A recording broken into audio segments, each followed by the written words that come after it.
India गठबंधन के convener Mallikarjun खड़गे से झारखंड के मुख्यमंत्री चंपाई सोरेन ने मुलाकात की। उस बैठक में जेएमएम के दो महासचिव विनोद पांडे और सुप्रियो भट्टाचार्य भी मौजूद थे। कांग्रेस प्रदेश अध्यक्ष राजेश ठाकुर भी मौजूद थे। जाहिर तौर पे अब लोकसभा चुनाव नजदीक है तो सीट शेयरिंग को लेकर बातचीत चल रही है और जेएमएम ने दावेदारी की है ना सिर्फ झारखंड में बल्कि जो एडजॉइनिंग स्टेट है बिहार, बंगाल, उड़ीसा, इसके अलावा असम, जहां जहां ट्राइबल बेस है, और झारखंड में भी उन्होंने 14 में से 7 सीटों पे दावेदारी पेश की है, बताया गया है ऐसा। इस वक्त हमारे साथ प्रदेश कांग्रेस अध्यक्ष राजेश ठाकुर खुद मौजूद हैं, उनसे सीधे बातचीत करते हैं। जेएमएम ने कुछ राज्यों में जो झारखंड से जिसके बॉर्डर सटते हैं वहां पर तो सीटों की मांग की ही है, यहां असम में भी उन्होंने सीटों की मांग की है और यहां 7 सीटों की मांग की है। तो सीट एडजस्टमेंट कैसे होगा, क्या फॉर्मूला होगा और एलिमेंट क्या होगा, विनेबिलिटी कितना बड़ा फैक्टर होने वाला है? सिर्फ सीट मांगे जा रहे हैं या जीत की दावेदारी भी उस पर है? नहीं, विनेबिलिटी ही फैक्टर है। कोई 7 सीट, कोई 9 सीट नहीं मांग रहा है। और मांगेगा क्यों? सब लोग एक साथ हैं तो एक दूसरे से क्या मांगना है?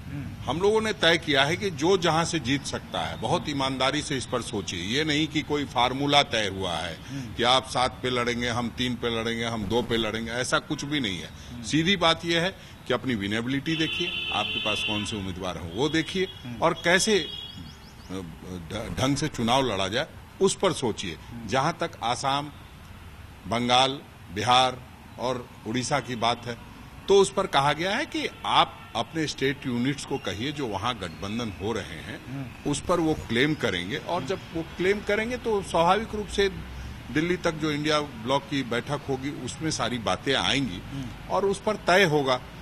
कोई एक व्यक्ति इस पर फैसला नहीं ले सकता है। इंडिया ब्लॉक में सभी लोग हैं, सभी लोग मिल करके फैसला लेंगे। सभी लोग चाहते हैं कि ज्यादा से ज्यादा हम सीट जीते और ज्यादा से ज्यादा सीट जीतने के लिए हमें अपने अपने दायरे को समझना होगा और उसी का हम लोगों ने समय लिया है कि अपने दायरे को समझते हुए, विनेबिलिटी को देखते हुए, उम्मीदवारों को देखते हुए निर्णय ले कि कौन किस सीट पे लड़ेगा। ठोस नतीजा कब तक आ जाएगा? कांग्रेस की तैयारी कैसी है? देखिए, चुनाव आयोग ने अभी कोई ठोस फैसला लिया नहीं है कब चुनाव होगा और आप जानते हैं चुनाव आयोग के बाद थोड़ी तैयारी और सबसे बड़ी बात है तैयारी तो चलती रहती है। कोई ये थोड़ी है कि हमें लड़ना हो चाहे 8 सीट पे, चाहे 5 सीट पे, चाहे 10 सीट पे, लेकिन तैयारी तो हम 14 पे करते हैं। ऐसा नहीं है कि हम किसी के भरोसे बैठे रहते हैं। हम लोग सब लोग जो हमारे संग साथी भी हैं, जेएमएम भी 14 सीटों पे तैयारी करती है, राजद भी करती होगी। तो हम समझते हैं उसमें कहीं कोई ये नहीं है। ये सही है कि ये सवाल सिर्फ इंडिया ब्लॉक के साथियों से पूछा जाता है कि आपका गठबंधन में कितने सीट मिल रहे हैं। कभी आजसू ने कोई बयान नहीं दिया, कभी भाजपा ने कोई बयान नहीं दिया, कभी जदयू ने कोई बयान नहीं दिया, अभी तक कोई पूछा भी नहीं। दुख की बात यह है, एक आध बार उनसे पूछिए, निश्चित रूप से वो कुछ जवाब दे तो फिर हम भी कर दें। असंतोष तो कांग्रेस में ही ज्यादा है ना। यहाँ आप देखिए, झारखंड की अगर हम बात कर लें तो यहाँ पे चुनौतियां तो पार कर ली आपने, सरकार बना ली, फ्लोर टेस्ट पास कर ली, मंत्रिमंडल का गठन भी हो गया, कैबिनेट दे दिया गया, पोर्टफोलियो दे दिया गया, विभाग बांट दिए गए, अभी भी असंतोष है। और आपके 8 विधायक जो दिल्ली में कैंप कर रहे हैं वहीं डटे हुए हैं कि जब तक आला कमान से नहीं मिलते हैं, मंत्रियों को, पुराने चेहरों को नहीं हटाया जाता, हम वापस नहीं आएंगे। आप लोग लगता है भूल गए कि असंतोष रघुवर दास की सरकार में कितना था और ऐसा था कि उन्हीं के मंत्री ने मुख्यमंत्री को चुनाव हरा दिया। असंतोष का ये लेवल था कि एक ही दल के 2 लोग आपस में लड़ गए और निर्दलीय लड़ गए, सरजू राय जी, और उनको चुनाव हरा दिया। तो असंतोष वो नहीं दिखाई दिया था, उससे पहले किसी ने नहीं प्रेडिक्ट किया। हाँ, ये है कि हम लोकतांत्रिक लोग हैं, हम सबकी सुनते हैं, हम आपको भी कहते हैं, जब भी कोई सवाल होता है उसका जवाब देते हैं। पिछले 9 सालों में प्रधानमंत्री जी ने कोई प्रेस कॉन्फ्रेंस तक नहीं की, आज तक लिया हो तो कोई बता दे। तो चलते फिरते अगर कोई बात कहनी हो तो हमने अपनी बात कह दी। आप सवाल नहीं पूछ सकते हैं तो हम सवाल पूछते हैं, आप उसका भी जवाब देते हैं, उसमें कई चीजें आ जाती है।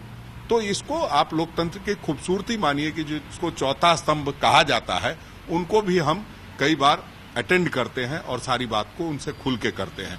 वो आप विधायकों की बात कर रहे थे, अब आप विधायक के पास जब सवाल पूछिएगा कुछ न कुछ तो बोलेंगे, जो उनकी बात है, कोई तानाशाह पार्टी में तो है नहीं, लोकतांत्रिक पार्टी में है, सबकी अपनी अपनी इच्छाएं होती है। 17 विधायक हैं, 13 तो नहीं बनेंगे, 4 ही बनेंगे, और 4 बनेंगे तो 13 तो निश्चित रूप से जो महत्वाकांक्षी लोग होते हैं उनको दुख तो होगा ही। तो थोड़ी बहुत दुख अगर आपके सामने प्रकट कर दी तो उसको आपको अच्छे से लेना चाहिए और ये सोचना चाहिए कि हाँ, कांग्रेस में लोकतंत्र है और जिंदा लोकतंत्र है, सब लोग अपनी बात अपनी जगह पे कह सकते हैं। चुनाव पे इसका असर तो नहीं होगा? नहीं, क्या असर होगा? लोकसभा पे क्या असर होगा जहां भाजपा कार्यकर्ताओं का गर्दन काटा जा रहा है? आप महाराष्ट्र में गर्दन काट दिया, आपने उत्तर प्रदेश में गर्दन काट दिया, आपने सभी जगहों पे गर्दन काटने का ठेका लिया हुआ है। जो कल तक आदर्श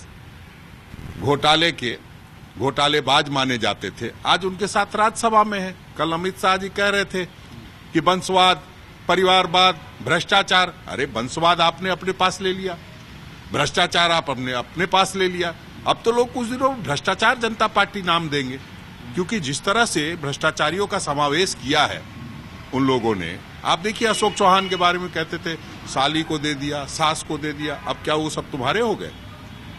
तो इस तरह की बातें चलती रहेगी। हमारे विधायक संजीदा विधायक है, ये सही है कि वो नाराजगी व्यक्त कर रहे हैं, और कई बार कई तरह की बातें होती है, उसमें कई बातें सामने आती है और हम लोग सभी चीजों को एड्रेस करते हैं, ऐसा नहीं है। और हम समझते हैं विधायक 1-2 दिन में सभी लोग चूंकि नेतृत्व के पास गए हैं तो नेतृत्व उनकी बात सुनने का काम करेंगे, क्योंकि जो जहां तक हमें सुनना था हमने सुन लिया, हमारे प्रभारी जी ने भी सुन लिया, हम लोगों ने अपनी तरफ से फीडबैक भी दे दिया है।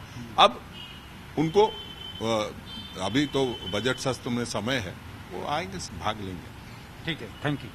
तो राजेश ठाकुर जी का साफ तौर से मानना है कि कांग्रेस जो है हर इशू को एड्रेस कर रही है, चाहे वो सीट शेयरिंग का इशू हो या फिर पार्टी के अंदर झारखंड में जो विधायकों के बीच असंतोष दिखा है उसको भी एड्रेस किया जा रहा है, और ये कॉन्फिडेंट हैं कि सब कुछ ठीक ठाक है, ठीक ठाक कर लिया जाएगा। किसी तरह का कोई असर ना तो सीट शेयरिंग को लेकर और ना ही विधायकों के असंतोष का मामला लोकसभा पे असर डालेगा। कैमरामैन राकेश तिवारी के साथ सत्यजीत कुमार, रांची, आज तक।